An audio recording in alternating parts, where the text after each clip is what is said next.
Assalamualaikum, teman-teman. Selamat datang di Ceritawati, tempat di mana setiap cerita punya makna.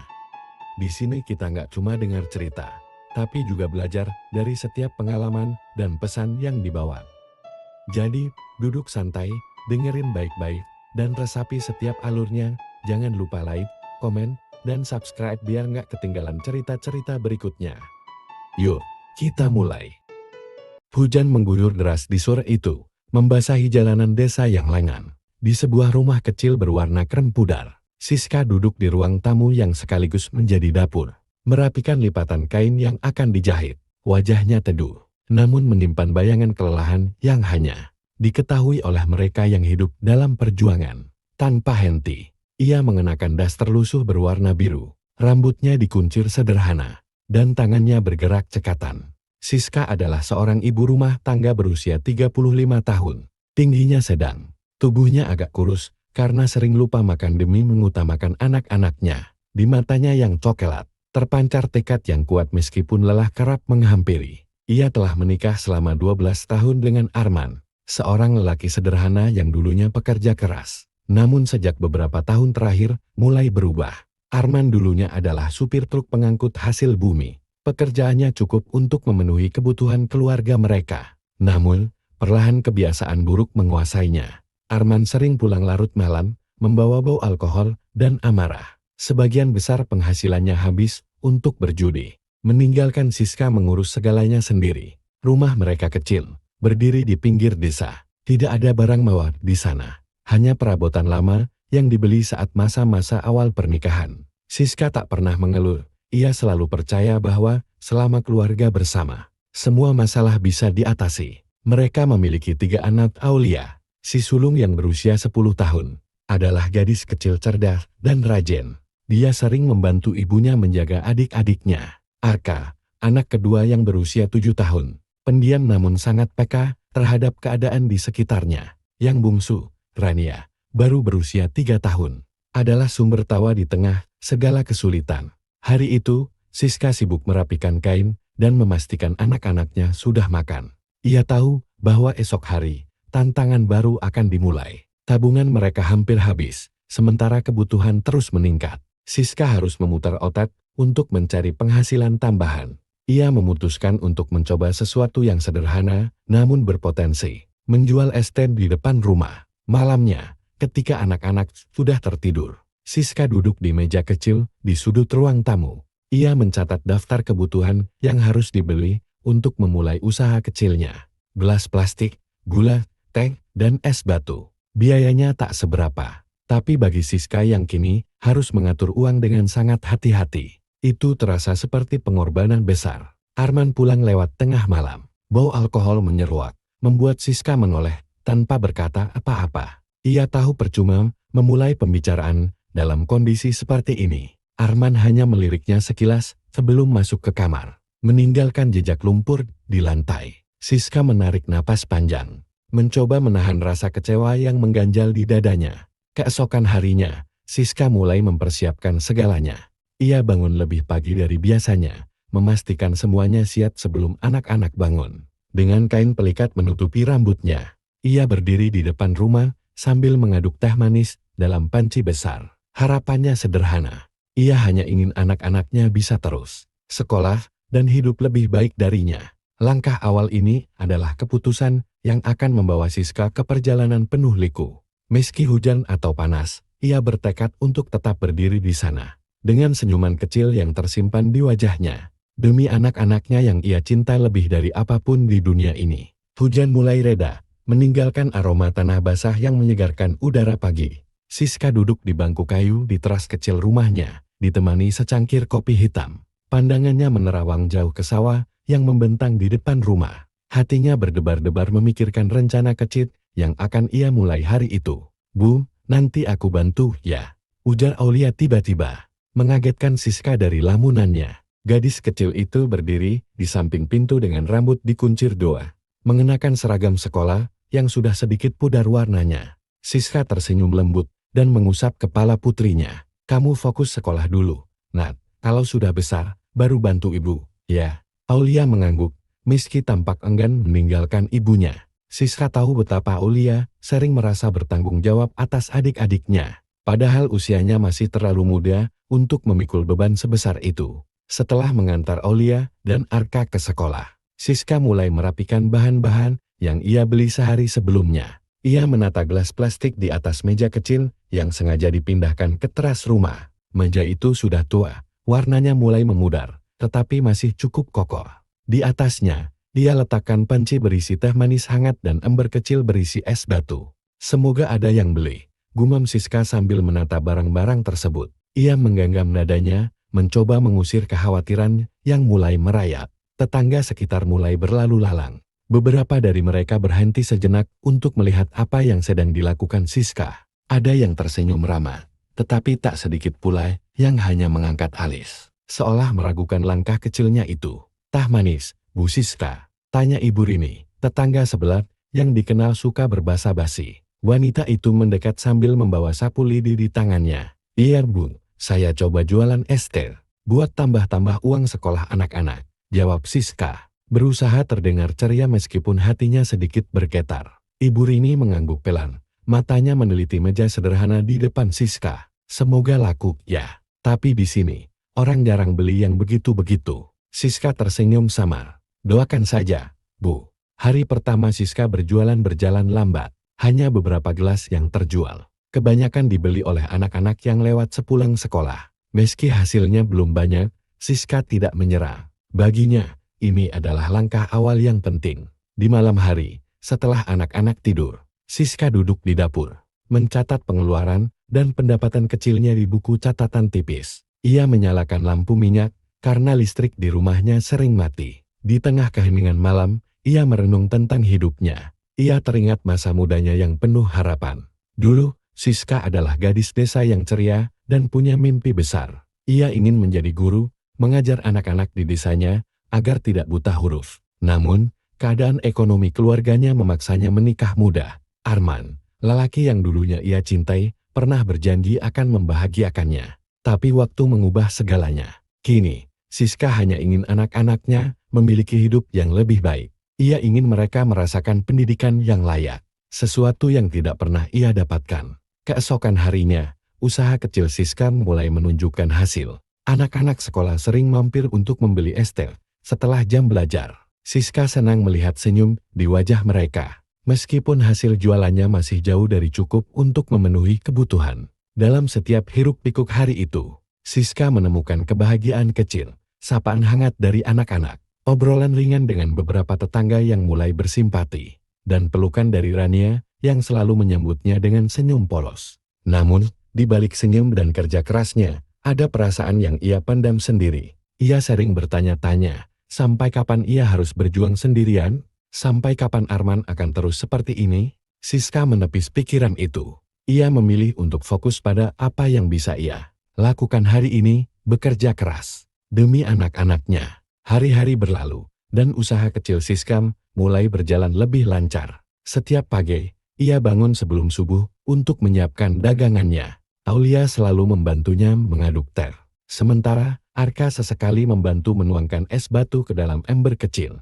Di siang hari, setelah pulang sekolah, anak-anak sering duduk di teras rumah, sambil bercerita tentang kegiatan mereka di sekolah. Bagi Siska, momen-momen seperti itu adalah kebahagiaan kecil yang mampu menutupi semua kelelahan yang ia rasakan. Namun, di balik senyumannya yang hangat, ada sesuatu yang semakin membebaninya. Arman mulai pulang semakin larut malam. Kadang ia tak pulang sama sekali. Setiap kali pulang, tubuhnya terhuyung, membawa bau alkohol yang semakin menyengat.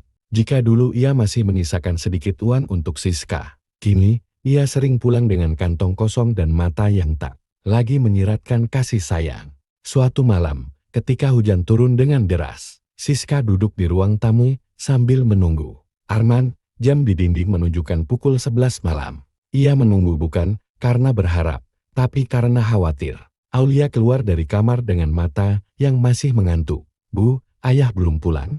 tanyanya pelan. Siska tersenyum kecil, berusaha menenangkan anaknya. "Belum, Nak, tidur saja, ya. Besok kan sekolah." Aulia menatap ibunya sejenak sebelum akhirnya mengangguk dan kembali ke kamar. Namun, Siska tahu putrinya tidak benar-benar tidur. Pukul 2 dini hari, suara pintu digedor keras. Siska bergegas membukanya dan mendapati Arman berdiri di depan rumah dengan wajah kusut. Matanya merah, bajunya basah oleh hujan, dan nafasnya berat karena mabuk. Kenapa lama banget bukanya? Gerutunya sambil melangkah masuk. Siska menghela napas panjang. Masuklah, Mas, sudah malam. Arman berjalan ke dalam, menjatuhkan tubuhnya di kursi kayu yang sudah tua. Ia menatap Siska dengan pandangan yang sulit diartikan. Kamu kenapa diam saja? Tanyanya dengan suara berat. Siska tetap diam. Ia sudah terlalu lelah berdebat. Ia ingin bertanya di mana saja Arman semalam. Kemana uangnya habis? Kenapa ia berubah? Tapi ia tahu, pertanyaan-pertanyaan itu tidak akan mendapat jawaban yang diharapkan. Kenapa sih kamu jualan es teh? Suara Arman tiba-tiba terdengar tajam. Siska terkejut. Aku cuma ingin bantu keuangan rumah. Arman tertawa sinis. Jualan es teh? Apa kamu gak malu? Istri Arman jualan di pinggir jalan? Dada Siska terasa sesak. Ia ingin marah, tapi tak ada gunanya. Ia hanya menunduk dan menjawab lirih. Yang penting anak-anak bisa makan. Arman mendengus dan bangkit dari kursi. Ia berjalan ke kamar dengan langkah goyah, meninggalkan Siska yang masih duduk terdiam. Di dalam hatinya, Siska merasa semakin hancur. Ia tak meminta banyak. Ia hanya ingin keluarganya baik-baik saja. Namun, semakin hari, ia merasa seperti sedang berdiri sendirian di atas kapal yang hampir karam. Namun, Siska tidak menangis malam itu. Ia memeluk dirinya sendiri, mencoba menguatkan hatinya. Ia masih punya anak-anaknya, dan demi mereka, ia tidak boleh menyerah. Pagi harinya, seolah tak terjadi apa-apa. Siska tetap berjualan seperti biasa. Senyum tipis tetap ia pasang di wajahnya, meski hatinya terasa berat. Beberapa pelanggan mulai mengenalnya dan sering mampir sekadar membeli es teh atau bertukar cerita ringan. Salah satunya adalah Pak Darman, seorang pedagang sayur yang sering melintas di depan rumahnya. Bu Siska, bagaimana jualannya hari ini? Tanya Pak Darman sambil menyeruput es teh yang baru dibelinya. Alhamdulillah, lumayan, Pak, jawab Siska dengan sopan. Pak Darman mengangguk. Ibu ini perempuan hebat. Jarang ada yang sekuat ibu. Siska hanya tersenyum. Ia tak ingin dikasihani. Ia hanya ingin tetap kuat demi anak-anaknya. Namun, jauh di lubuk hatinya, ia tahu bahwa badai yang lebih besar mungkin masih menunggunya di depan. Matahari mulai merayap naik di langit saat Siska menyelesaikan persiapan dagangannya. Seember es batu telah siap, teh manis yang ia buat semalam sudah dingin sempurna. Dan gelas-gelas plastik tertata rapi di meja kecil di teras rumah. Aulia dan Arka sudah berangkat ke sekolah. Hanya Rani yang masih tertidur pulas di dalam kamar. Siska mengusap peluh di dahinya dan menatap jalan kecil di depan rumahnya dengan perasaan campur aduk antara harapan dan kekhawatiran. Pagi itu, pelanggan mulai berdatangan. Beberapa anak sekolah mampir membeli es teh dengan riang. Tertawa-tawa sambil menggenggam gelas plastik berisi teh dingin yang menyegarkan. Seorang ibu yang baru pulang dari pasar juga berhenti dan membeli 2 gelas untuk dibawa pulang. Alhamdulillah, gumam Siska dalam hati. Meski hasilnya belum seberapa, setidaknya hari ini lebih baik dari kemarin. Namun, kebahagiaannya hanya berlangsung sebentar. Menjelang siang, langkah kaki berat terdengar mendekat. Arman berdiri di depan rumah. Kedua tangannya terselip di saku celana. Matanya menatap meja dagangan Siska dengan sorot yang sulit diartikan. Siska menelan ludah. Sudah lama amat tidak pulang saat matahari masih terang. Biasanya, ia baru muncul tengah malam dalam keadaan mabuk. "Ma," sapa Siska hati-hati. Arman tidak langsung menjawab. Ia mendekati meja jualan, lalu tiba-tiba menendang salah satu kaki meja dengan keras. Meja itu bergoyang. Hampir saja tumpah semua dagangan Siska jika ia tidak sigap menahannya. "Mas, apa yang kamu lakukan?" Suara Siska bergetar, campuran antara terkejut dan takut. Arman mendengus. "Aku sudah bilang, aku gak suka kamu jualan kayak gini." Malu-maluin, Siska menatap suaminya dengan mata berkaca-kaca. "Aku cuma cari uang buat anak-anak. Mas, buat makan, buat sekolah mereka." "Apa salah?" Arman tidak menjawab. Ia hanya menatap Siska dengan mata merah yang dipenuhi emosi, lalu melangkah pergi begitu saja. Siska berdiri diam, hatinya terasa remuk. Beberapa tetangga yang melihat kejadian itu berbisik-bisik di kejauhan. Ada yang iba, ada juga yang hanya menatap dengan rasa ingin tahu. Hatinya sakit, Tapi Siska tidak membiarkan air matanya jatuh. Ia menarik napas dalam, mencoba menenangkan diri. Siska tahu, ia harus lebih kuat lagi. Malam itu, Siska duduk di kamar dengan Aulia yang sedang mengerjakan PR. Arka sudah tidur lebih dulu. Sementara Rania meringkuk di samping mereka. "Ibu, kenapa ayah marah?" tanya Aulia tiba-tiba. Siska tertegun. Ia menatap putrinya yang kini sudah mulai mengerti keadaan di rumah. "Ayah sedang banyak masalah, Nak," jawabnya pelan. Aulia menunduk. "Tapi kenapa ibu selalu diam kalau ayah marah? Kenapa ibu gak melawan?" Pertanyaan itu menghantam hati Siska seperti pukulan keras. Ia menggenggam tangan Aulia dan berusaha tersenyum. "Karena ibu ingin kamu tetap bahagia." Aulia diam. Matanya yang kecil dan polos itu menatap ibunya lama. Sebelum akhirnya ia mengangguk dan kembali mengerjakan PR. Siska menatap wajah putrinya dalam diam. Di dalam hatinya, ia bertanya-tanya sampai kapan ia harus bertahan dalam keadaan ini. Ia memeluk dirinya sendiri. Entah sampai kapan, tapi satu hal yang pasti, ia tidak akan menyerah. Hari-hari berlalu, dan Siska semakin terbiasa dengan pola hidupnya. Bangun pagi, menyiapkan dagangan, menjaga anak-anak, dan menutup hari dengan mencatat hasil jualannya. Ia tak lagi memedulikan komentar sinis dari Arman atau pandangan tajam dari beberapa tetangga yang menganggapnya wanita yang terlalu mandiri. Namun, konflik dengan Arman semakin tak bisa dihindari. Suatu sore, ketika Siska sedang menyiapkan bahan jualan untuk esok hari, Arman pulang lebih awal dari biasanya. Kali ini, ia tidak mabuk, tapi wajahnya kusut dan penuh amarah. "Mana uang hasil jualanmu?" tanyanya tanpa basa-basi. Siska menoleh, mencoba membaca ekspresi suaminya. "Mas, uang itu untuk belanja bahan esok hari. Kalau dipakai sekarang, besok kita gak bisa jualan lagi." Arman mendengus. "Alasan terus. Aku butuh uang, Siska, cepat kasih." Siska menggeleng, matanya memohon. "Mas, tolong. Ini satu-satunya cara kita bertahan. Uang ini buat anak-anak.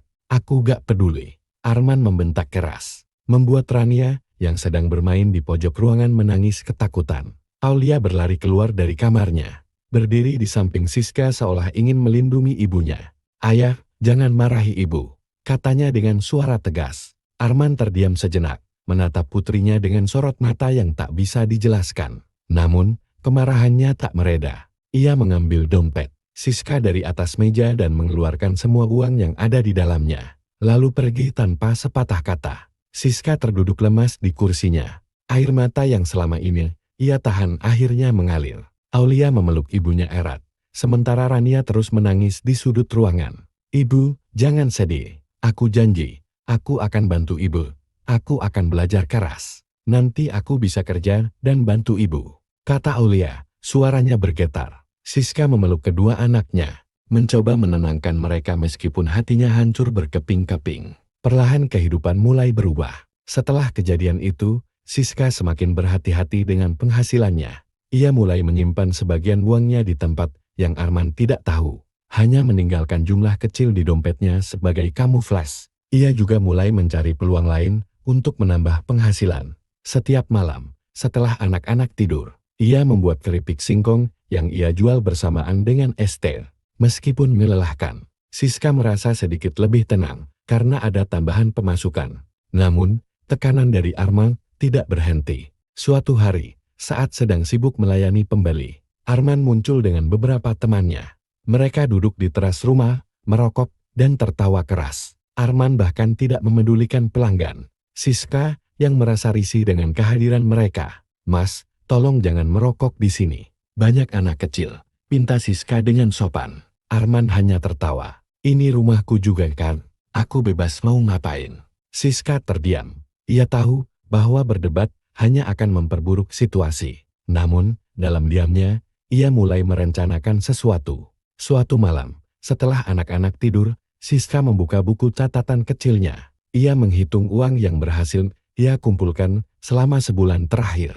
Jumlahnya memang belum banyak, tapi cukup untuk memulai sesuatu yang lebih besar. Ia teringat sebuah kios kecil di dekat sekolah anak-anaknya yang sedang disewakan. Lokasinya strategis, dan Siska yakin usahanya akan lebih berkembang jika ia bisa berjualan di sana. Namun, ia membutuhkan keberanian besar untuk mengambil langkah itu, terutama karena ia tahu Arman pasti tidak akan mendukungnya. Siska menghubungi pemilik kios, seorang wanita paruh baya bernama Bu Narti. Mereka sepakat untuk bertemu keesokan harinya. Pagi itu, Siska membawa Aulia dan Arka ikut bersamanya. Ia ingin mereka melihat perjuangannya, agar mereka tahu bahwa setiap langkah yang ia ambil adalah untuk masa depan mereka. Bu Narti menyambut mereka dengan ramah. Setelah berbicara panjang lebar, Siska akhirnya memutuskan untuk menyewa kios tersebut. Meskipun tabungannya hampir habis, ia merasa optimis bahwa ini adalah langkah yang tepat.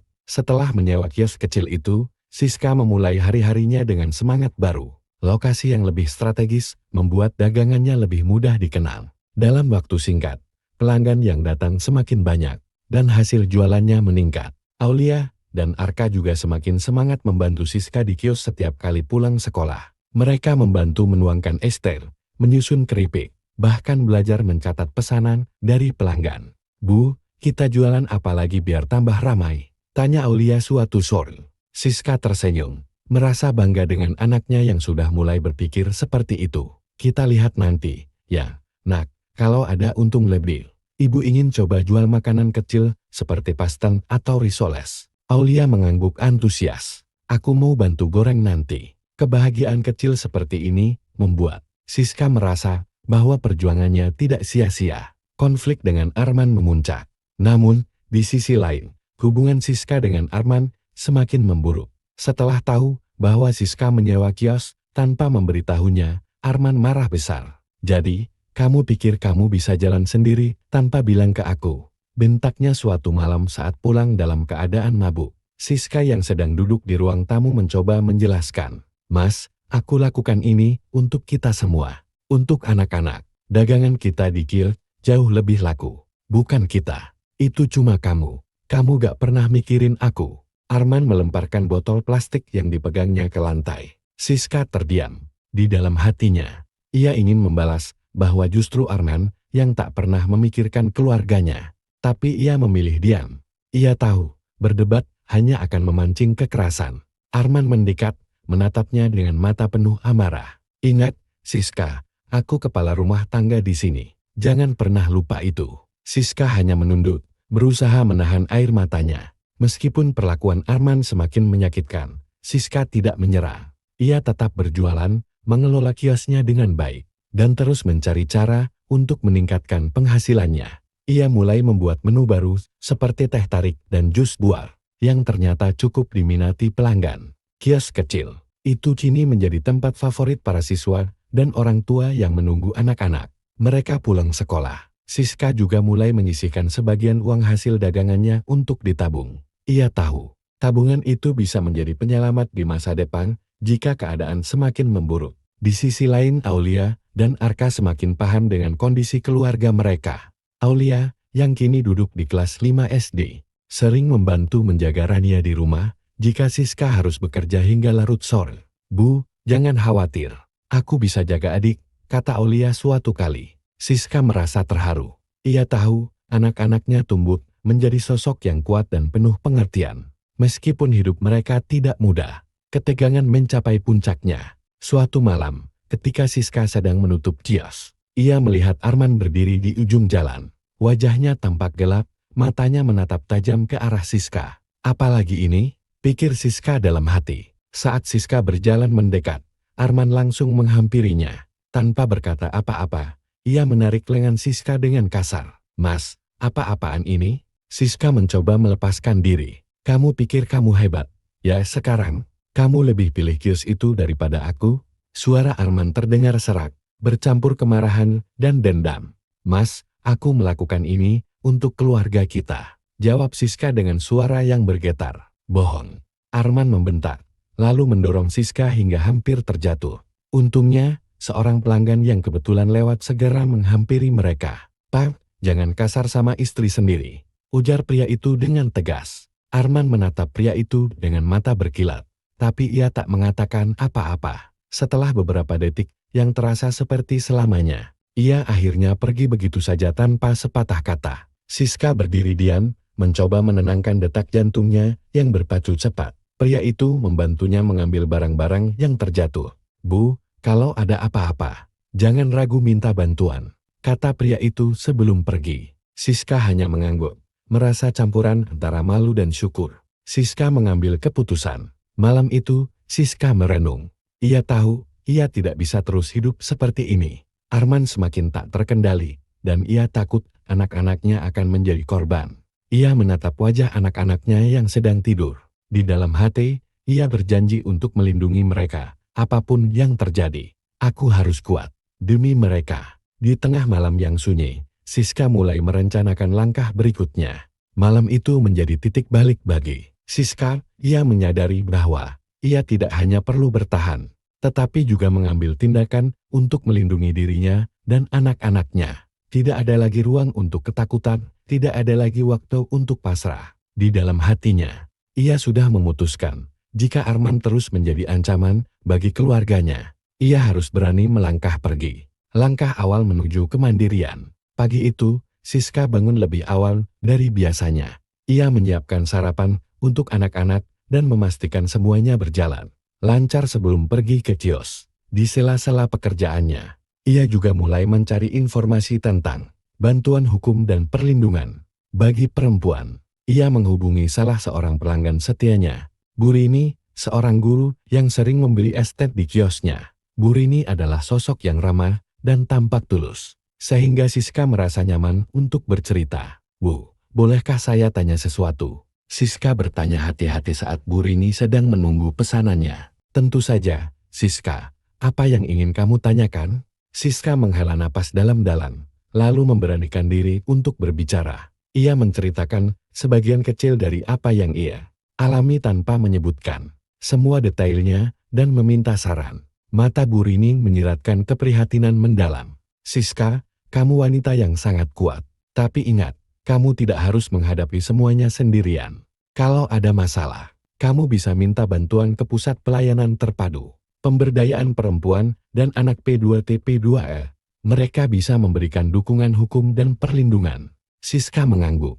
Informasi itu menjadi secercah harapan di tengah kegelisahannya. Arman semakin tak terkendali. Beberapa hari kemudian, Arman pulang dalam kondisi mabuk berat. Kali ini, ia membawa beberapa teman yang langsung membuat rumah kecil mereka menjadi berantakan. Siska yang sedang menidurkan Rania terkejut mendengar suara gaduh di ruang tamu. Ketika ia keluar, ia melihat Arman dan teman-temannya sedang bermain kartu sambil minum alkohol.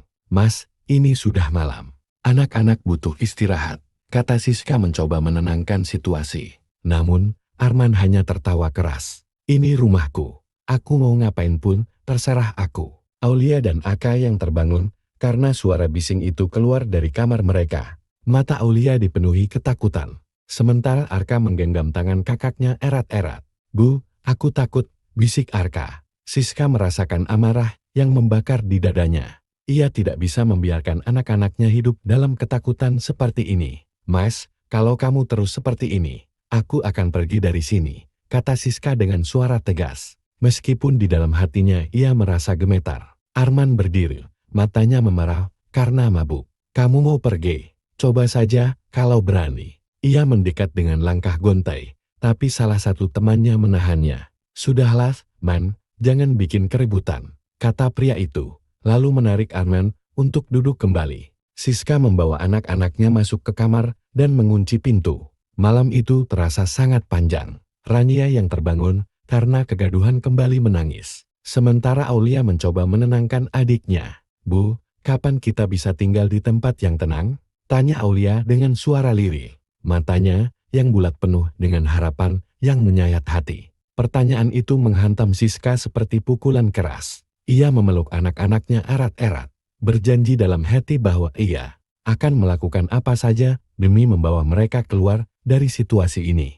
Mempersiapkan langkah berani. Keesokan harinya, Siska bangun lebih awal untuk membereskan barang-barang penting. Ia mulai memindahkan dokumen-dokumen keluarga, beberapa pakaian, dan uang tabungannya ke kios. Ia tahu, jika waktunya tiba, ia harus siap meninggalkan rumah itu dengan cepat. Ia juga menghubungi Bu Rini lagi, kali ini dengan niat untuk mendapatkan bantuan lebih konkret. Bu Rini, aku ingin tahu lebih banyak tentang P2TP2A. Aku rasa, aku tidak bisa bertahan lebih lama di rumah ini. Katanya dengan suara bergetar. Tenang, Siska. Saya akan temani kamu ke sana. Mereka punya konselor yang bisa membantu kamu membuat rencana ke depan. Jawab Bu Rini dengan lembut. Hari itu, Siska dan Bu Rini pergi ke kantor P2TP2A di kota. Di sana, Siska bertemu dengan seorang konselor bernama Ibu Dewi, yang mendengarkan kisahnya dengan penuh perhatian. Siska, kamu sudah mengambil langkah yang sangat berani dengan datang ke sini. Kami bisa membantu memberikan perlindungan untuk kamu dan anak-anakmu. Jika kamu merasa dalam bahaya, kami juga punya tempat tinggal sementara yang aman, kata Ibu Dewi. Siska mengangguk, merasa sedikit lega. Akhirnya, ia menemukan tempat untuk meminta pertolongan. Konflik semakin memanas. Namun, takdir belum selesai menguji kesabaran Siska. Malam itu, Arman pulang dalam keadaan mabuk lagi. Kali ini, ia lebih kasar dari biasanya. Di mana kamu tadi? Tanyanya dengan nada mencurigakan saat melihat Siska yang tampak lelah. Aku ke pasar, seperti biasa. Jawab Siska singkat, mencoba menghindari percakapan panjang. Arman tidak puas dengan jawaban itu. Ia mencengkram lengan Siska dengan kuat. Jangan bohong.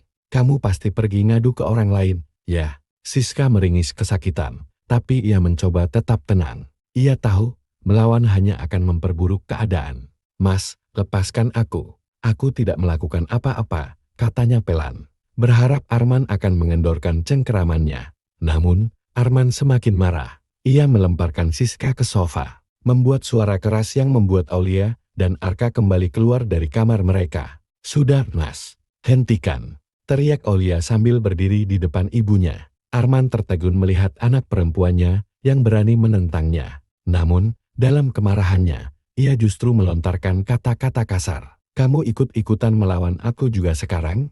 Aulia tidak bergeming. Dengan suara bergetar, ia berkata, ayah tidak boleh menyakiti ibu. Kami tidak takut lagi. Mendengar itu, Arka mulai menangis keras. Sementara Siska memeluk anak-anaknya erat. Arman akhirnya pergi keluar rumah sambil menggerutu, meninggalkan keluarga kecilnya dalam ketakutan. Pagi harinya, Siska tahu bahwa inilah saatnya untuk pergi. Ia tidak bisa menunggu lebih lama. Dengan bantuan Bu Rini dan tim dari pusat pelayanan terpadu perlindungan perempuan dan anak, Siska dan anak-anaknya dipindahkan ke sebuah rumah perlindungan yang aman. Ketika melangkah keluar dari rumah yang telah menjadi tempat bertumbuh dan terluka sekaligus, Siska menahan air matanya. Ia tidak ingin terlihat lemah di depan anak-anaknya. Bu, kita akan tinggal di mana sekarang? Tanya Arka dengan nada polos. Siska mengusap kepala putranya dengan lembut. Kita akan tinggal di tempat yang aman. Nak, mulai sekarang, ibu janji, tidak akan ada yang menyakiti kita lagi. Aulia menggenggam tangan ibunya erat-erat. Meskipun mereka meninggalkan banyak hal di belakang, Siska tahu bahwa ia sedang melangkah menuju kehidupan yang lebih baik untuk mereka semua. Di rumah perlindungan, Siska merasa sedikit lega. Ia mendapatkan dukungan dari konselor dan teman-teman, senasib yang memberinya semangat untuk bangkit. Ia melanjutkan usahanya berjualan es teh dengan bantuan dari komunitas setempat. Pelan tapi pasti, ia mulai membangun kembali hidupnya, kali ini tanpa rasa takut. Siska tahu, perjalanan ini masih panjang, tapi ia percaya pada kekuatannya sendiri. Ia adalah seorang ibu, seorang pejuang, dan seorang wanita hebat. Hari-hari pertama di rumah perlindungan terasa asing bagi Siska dan anak-anaknya. Mereka harus beradaptasi dengan lingkungan baru, orang-orang baru, serta jadwal yang berbeda dari kehidupan sebelumnya. Namun, dibandingkan dengan kehidupan penuh ketakutan bersama Arman, tempat ini terasa jauh lebih aman dan menenangkan. Siska mulai mengikuti sesi konseling dengan Ibu Dewi, yang membantunya memulihkan mental dan merencanakan masa depan. Dalam salah satu sesi, Ibu Dewi bertanya, Siska, apa impianmu sekarang? Siska terdiam sejenak. Sejak menikah dengan Arman, ia tidak pernah berpikir tentang impian lagi. Hidupnya hanya berputar pada bertahan dan melindungi anak-anaknya. Aku ingin mandiri. Bu, aku ingin bisa menghidupi anak-anakku tanpa bergantung pada siapapun. Jawabnya dengan suara mantap.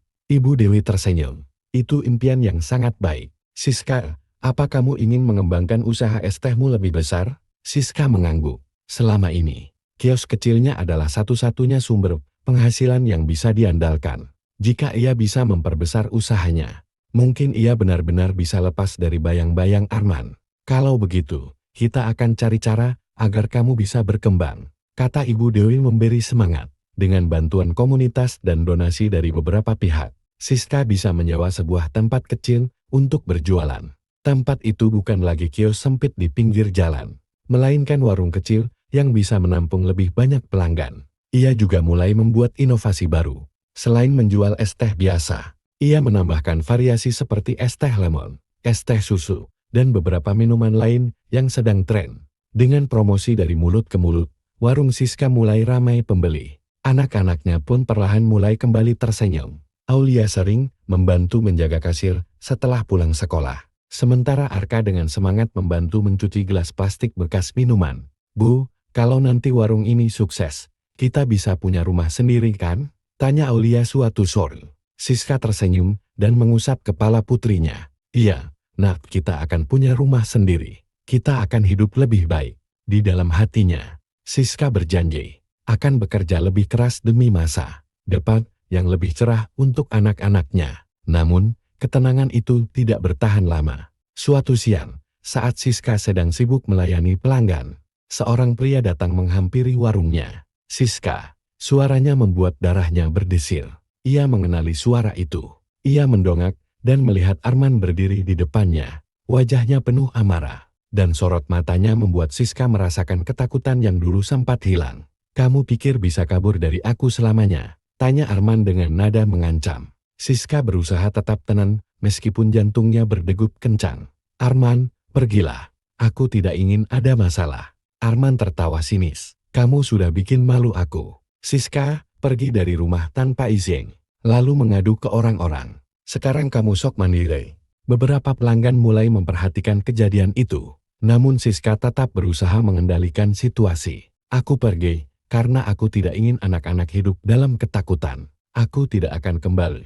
Arman, kata Siska tegas. Arman mendekat, tapi tiba-tiba ada yang menarik lengannya. Pergi dari sini, atau saya laporkan Anda ke polisi. Suara tegas itu berasal dari seorang pria tua yang sering menjadi pelanggan setia. Siska, beberapa orang lainnya juga mulai berkumpul, menunjukkan dukungan mereka kepada Siska. Arman memandang mereka dengan geram, lalu meludah ke tanah sebelum pergi dengan tatapan penuh kebencian. Siska menghela napas panjang. Tangannya gemetar, tetapi ia merasa lebih kuat dari sebelumnya. Kini, ia tahu ia tidak sendirian. Beberapa minggu setelah kejadian itu, Siska memutuskan untuk melaporkan Arman secara resmi ke pihak berwajib dengan bantuan dari Pusat Pelayanan Terpadu Perlindungan Perempuan dan Anak. Ia tidak ingin terus hidup dalam ketakutan. Proses hukum memang tidak mudah, tapi ia tetap bertahan. Dengan dukungan banyak pihak, akhirnya Arman menerima hukuman atas tindakan kekerasannya. Kabar itu membawa kelegaan bagi Siska. Ia bisa bernapas lebih tenang, tanpa takut ada ancaman mendadak dari masa lalunya. Usahanya pun semakin berkembang. Ia mendapat bantuan dari program pemerintah untuk usaha kecil, yang membantunya memperluas warung dan menambah stok dagangan. Suatu hari, saat sedang membersihkan meja warungnya, Aulia datang membawa sebuah kertas. Bu, lihat ini. Aku dapat ranking pertama di kelas, seru Aulia dengan penuh semangat. Siska melihat rapor putrinya dan matanya berkaca-kaca. Ibu bangga sekali padamu, nak, katanya sambil memeluk Aulia erat. Arka pun tak mau kalah. Aku juga dapat bintang dari Bu Guru karena rajin belajar, katanya sambil menunjukkan buku gambarnya. Siska merasa hatinya hangat. Meskipun perjalanan mereka penuh dengan luka dan air mata, kini ia bisa melihat masa depan yang lebih cerah untuk anak-anaknya. Ia menyeka air mata haru yang mengalir di pipinya. Untuk pertama kalinya setelah sekian lama, ia benar-benar merasa bahagia. Ia adalah wanita hebat. Ia telah berjuang, dan ia menang. Bulan pertama di rumah perlindungan berlalu dengan cepat. Meski merasa aman, Siska tetap merasakan beban berat di hatinya. Menjadi ibu tunggal dengan anak-anak yang harus diberi makan dan pendidikan, serta berjuang untuk mandiri tanpa bantuan siapapun, adalah sebuah tantangan besar. Suatu sore, Siska duduk di ruang tamu kecil tempat ia tinggal bersama anak-anak.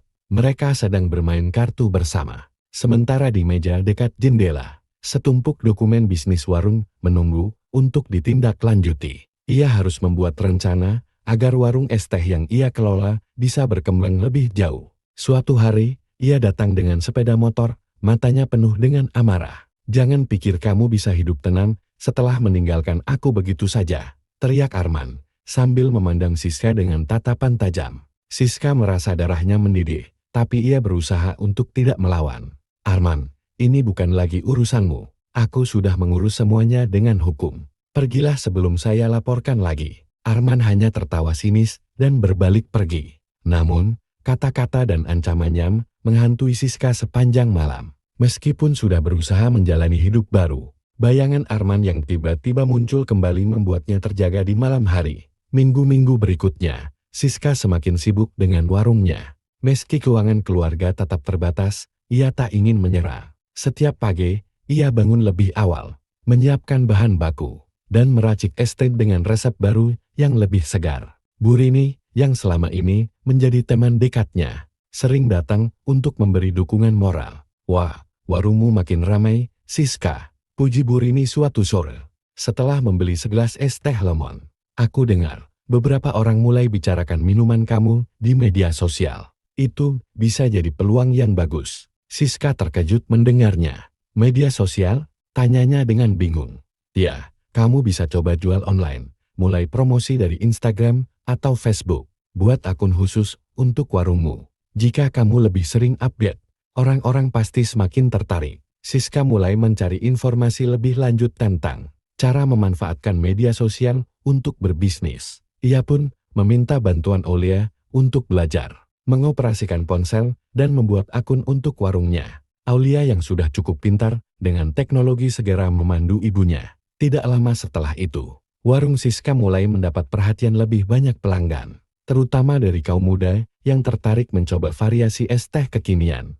Namun, meskipun warungnya semakin ramai, tantangan hidup tetap tidak berhenti datang. Di tengah perjalanan Siska berusaha mandiri, ia bertemu dengan seseorang yang secara perlahan mulai memberi pengaruh positif dalam hidupnya. Namanya Bima, seorang pria yang bekerja sebagai arsitek dan sering mampir ke warung Siska untuk membeli es teh.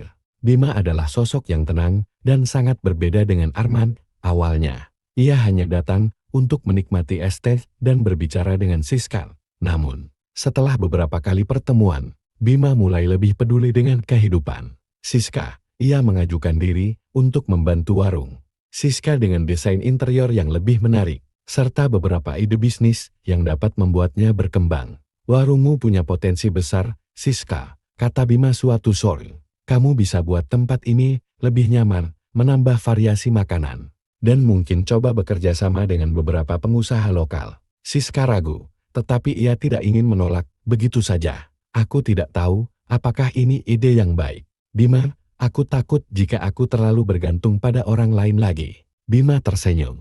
"Aku tidak bermaksud untuk mengambil alih. Aku hanya ingin membantu kamu agar lebih berkembang. Kamu sudah hebat menjalankan semuanya sendirian. Tapi kadang kita juga butuh bantuan." Siska mulai membuka diri untuk menerima tawaran Bima. Meskipun hatinya tetap was-was. Ia khawatir jika segala sesuatunya akan menjadi rumit. Namun, ia merasa nyaman dengan cara Bima yang tidak memaksakan diri dan selalu memberikan ruang untuk keputusan Siska. Siska, dengan bantuan Bima, mulai melakukan perubahan besar pada warungnya. Desain interiornya lebih modern, suasana lebih nyaman, dan berbagai variasi makanan serta minuman baru mulai menarik perhatian banyak orang. Akhirnya, warung Siska semakin ramai dengan pelanggan. Namun, perubahan ini ternyata menarik perhatian yang tidak diinginkan. Suatu malam, ketika Siska sedang menutup warung, seseorang mengirimkan pesan misterius ke akun media sosialnya. "Kamu pikir kamu bisa terus hidup tenang? Aku akan ambil semuanya dari kamu." Pesan itu datang tanpa nama pengirim. Namun Siska bisa merasakan ancaman yang mengerikan. Ia kembali merasa terjebak dalam ketakutan yang sama. Meskipun kehidupannya sudah lebih baik, keesokan harinya, Siska memberanikan diri untuk melaporkan pesan tersebut kepada pihak berwajib. Ia tidak tahu siapa yang mengirimkan pesan itu, tetapi ia merasa bahwa ancaman ini datang dari Arman atau seseorang yang berhubungan dengannya. Bima, yang telah semakin dekat dengan Siska, mulai merasa cemas. "Siska, aku khawatir kamu terlalu banyak menerima ancaman. Aku ingin membantu kamu, Jangan ragu untuk bilang jika ada yang tidak beres. Namun, Siska merasa ada batasan. Ia tidak ingin membuat Bima terlibat lebih jauh dalam hidupnya yang penuh risiko. Meski demikian, kehadiran Bima memberikan sedikit ketenangan. Meskipun ia tidak bisa sepenuhnya mengabaikan rasa takut yang selalu datang begitu saja. Dengan semakin berkembangnya warung dan tantangan baru yang datang, Siska mulai merasakan tekanan yang lebih berat. Ia sadar bahwa meskipun ia berusaha keras untuk mandiri dan membangun kehidupan baru, bayangan masa lalu selalu mengintai. Ia ingin anak-anaknya tumbuh dalam lingkungan yang aman dan penuh kasih, tanpa rasa takut. Namun, jalan menuju kebebasan penuh itu tidak mudah. Hari-hari berlalu dengan cepat. Namun Siska tetap merasa bahwa hidupnya penuh dengan ketegangan. Meskipun warungnya semakin berkembang dan ia merasa sedikit lebih stabil, ancaman yang datang melalui pesan misterius itu terus mengganggu pikirannya. Ia sering terbangun tengah malam, merasakan ketakutan yang tidak bisa ia singkirkan begitu saja. Pagi itu, Siska membuka warung seperti biasa, meskipun hatinya terasa berat. Ia memeriksa akun media sosial warung dan mendapati lebih banyak pesan dari orang yang sama, yang menulis kata-kata ancaman yang semakin tajam. "Aku akan merusak semuanya. Kamu dan warungmu," tulis salah satu pesan, lengkap dengan foto-foto warungnya yang diambil dari sudut-sudut yang tidak ia ketahui. Siska merasa cemas. Hati kecilnya berbisik bahwa ini bukan hanya ancaman kosong. Arman, atau siapapun yang ada di belakangnya, tampaknya mulai lebih berani. Namun, Siska tahu ia tidak bisa terus bersembunyi dalam ketakutan. Ia harus menghadapi semuanya dengan berani untuk dirinya sendiri dan untuk anak-anaknya. Siska menceritakan kejadian itu pada Bima beberapa hari kemudian. Setelah warung tutup, ia tidak tahu bagaimana cara menghadapinya tanpa melibatkan Bima lebih jauh. Tetapi ia merasa tidak ada lagi yang bisa disembunyikan. Bima duduk di depan Siska dengan wajah serius. "Siska, aku khawatir kalau kamu terus hidup dalam ketakutan seperti ini. Kamu harus melaporkannya secara resmi ke polisi. Jangan biarkan orang itu mengontrol hidupmu." Siska menggigit bibir, menahan perasaan yang begitu kompleks. "Aku sudah melaporkan ancaman itu sebelumnya, Bima. Tapi ternyata, itu belum cukup. Aku merasa semakin terpojok. Jika aku melibatkan polisi lagi, itu hanya akan membuat hidupku lebih berisiko." Bima menghela napas panjang. "Aku mengerti, Siska, tapi kamu tidak bisa terus hidup seperti ini. Kamu layak mendapatkan ketenangan. Aku akan membantu apapun yang kamu butuhkan." Siska merasa terharu, tapi di saat yang sama, ia merasakan kegelisahan. Ia mulai merasakan ketergantungan terhadap Bima, dan itu bukanlah hal yang mudah diterima. Bagaimana ia bisa membiarkan orang lain terlibat lebih dalam hidupnya yang sudah begitu rumit ini? Namun, setelah beberapa lama berpikir, Siska akhirnya memutuskan untuk mengambil langkah berani. Ia tidak ingin hidup terus dibayangi rasa takut. Ia kembali melaporkan ancaman itu ke polisi. Kali ini dengan lebih banyak bukti, termasuk pesan-pesan ancaman dan foto-foto yang diterima. Beberapa minggu setelah melaporkan ancaman itu, hidup Siska berubah secara drastis. Pada suatu pagi yang cerah, saat Siska sedang menyiapkan bahan baku untuk es teh, seorang polisi datang ke warungnya. "Selamat pagi, Ibu Siska," kata polisi itu dengan nada yang ramah namun tegas. "Kami datang untuk memberi kabar baik. Kami berhasil menemukan siapa yang mengirimkan pesan-pesan ancaman tersebut." Siska terkejut. Perasaan cemas tiba-tiba mencengkeramnya. "Siapa itu? Apakah mereka sudah menangkap orangnya?" Polisi itu mengangguk. "Kami berhasil mengidentifikasi pelaku. Ternyata, orang yang mengirimkan ancaman itu adalah teman lama suami ibu, Arman." Siska merasa pusing. Apa maksudnya teman lama suami saya? Ternyata, orang ini adalah seseorang yang merasa dendam karena melihat keberhasilan usaha Anda. Dia ingin membuat Anda tertekan agar Anda menyerah, jawab polisi itu. Siska hampir tidak bisa mempercayai apa yang ia dengar. Teman lama Arman, dendam apa yang bisa membuat seseorang sampai sejauh itu? Tapi tenang saja, Ibu, kami akan menjaga keamanan Anda. Kami akan menindaklanjuti masalah ini dengan serius, kata polisi itu. Sebelum memberikan kartu penghubung untuk dihubungi jika ada masalah lebih lanjut, Siska merasa campur aduk. Di satu sisi, ia merasa lega karena ancaman itu mulai terungkap. Namun di sisi lain, Ia merasa sangat terguncang mengetahui bahwa orang yang mengancamnya adalah seseorang yang sangat dekat dengan masa lalu Arman. Namun, meskipun polisi mulai mengambil tindakan, ancaman terhadap Siska tidak serta-merta berhenti. Beberapa kali, ia masih menerima pesan misterius yang semakin mengarah pada kekerasan fisik. Siska merasa semakin tertekan, dan Bima yang melihat perubahan itu mulai menaruh perhatian lebih. Bima mulai sering menemani Siska di warung hingga malam, memastikan bahwa tidak ada yang mengganggu. Ia bahkan mulai mengatur jadwal agar Siska tidak bekerja sendirian saat malam hari. "Aku akan menemanimu, Siska," kata Bima dengan tegas suatu malam setelah warung tutup. "Kamu tidak perlu takut lagi. Aku di sini."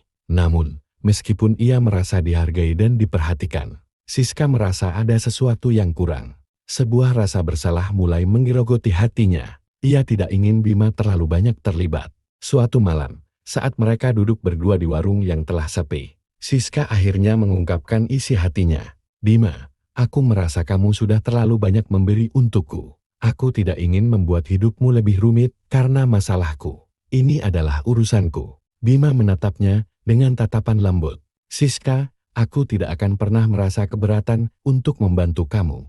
Tapi jika kamu merasa nyaman untuk berjuang sendiri, aku akan menghargainya. Apapun yang kamu pilih, aku akan tetap ada untuk mendukungmu." Siska merasa tersantuh. Dalam kebingungannya, Bima selalu menjadi sosok yang memberikan ruang untuknya, tidak memaksakan apapun. Ia merasa semakin bingung dengan perasaannya. Apakah ia mulai jatuh cinta pada Bima? Ataukah ia hanya merasa bersyukur memiliki seseorang yang peduli padanya? Setelah sekian lama hidup dalam ketakutan, namun, satu hal yang pasti, Siska harus menghadapinya sendiri. Perjalanan menuju kehidupan yang lebih baik, yang bebas dari ancaman masa lalu, tidak akan mudah. Akhirnya, datanglah sebuah kesempatan besar yang tidak disangka-sangka. Suatu pagi, saat Siska sedang melayani pelanggan, seorang investor datang mengunjungi warungnya. Ia tertarik untuk bekerja sama dengan Siska dan membantu memperluas usahanya lebih jauh lagi. Namun, di balik tawaran ini, ada sebuah keputusan besar yang harus diambil Siska. Jika ia menerima tawaran itu, ia akan lebih banyak terikat dengan orang-orang baru, yang berarti semakin banyak orang yang mengetahui tentang hidupnya dan anak-anaknya. Siska sudah mulai merasa lelah. Setiap hari ia berjuang, memikirkan anak-anaknya, warung yang harus terus berjalan, dan ancaman yang masih menghantui. Namun, dengan tawaran dari investor yang datang ke warungnya, Siska merasa bahwa ini adalah kesempatan yang tidak boleh disia-siakan. Namun, di balik kesempatan itu, ia harus menghadapi kenyataan yang lebih besar. Menerima tawaran tersebut berarti membuka pintu bagi lebih banyak orang yang terlibat dalam hidupnya, baik yang mendukung maupun yang berpotensi menjadi ancaman. Ia harus siap menghadapi segala risiko yang datang. Siska merasa kebingungannya semakin memuncak.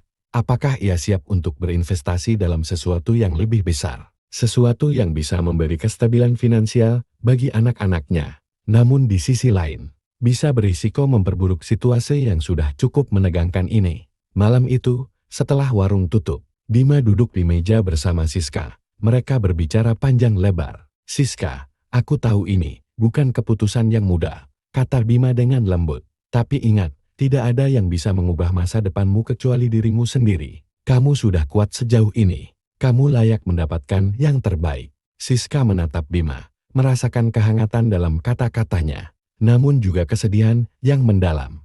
"Tapi jika aku menerima tawaran itu, aku khawatir masa lalu ini akan menghantui kita selamanya. Aku tidak bisa membawa anak-anak ke dalam kehidupan yang penuh bahaya. Bagaimana jika aku membuat kesalahan besar?" Bima menggenggam tangan Siska dengan lembut. Keberanian bukan berarti tidak takut. Keberanian adalah ketika kita tetap memilih melangkah meski ketakutan itu ada. Apapun yang terjadi, kamu tidak sendirian. Aku ada di sini untukmu. Siska terdiam, memikirkan setiap kata Bima. Terkadang, dalam hidup, kita dihadapkan pada keputusan yang tampaknya sangat besar dan penuh risiko. Tapi keputusan itu, apakah besar atau kecil, akan menjadi bagian dari perjalanan hidup kita. Apa yang kita pilih akan membentuk masa depan, dan kita harus berani bertanggung jawab terhadap pilihan itu. Akhirnya, Siska memutuskan untuk menerima tawaran investor itu.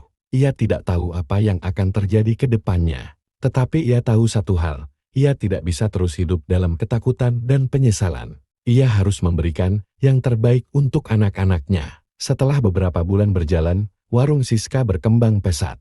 Investor yang datang tidak hanya membawa modal, tetapi juga membawa peluang kerjasama dengan beberapa brand besar yang ingin memperkenalkan produk mereka di warung Esther. Siska, keputusan besar yang pernah ia ragukan, ternyata membuahkan hasil yang luar biasa.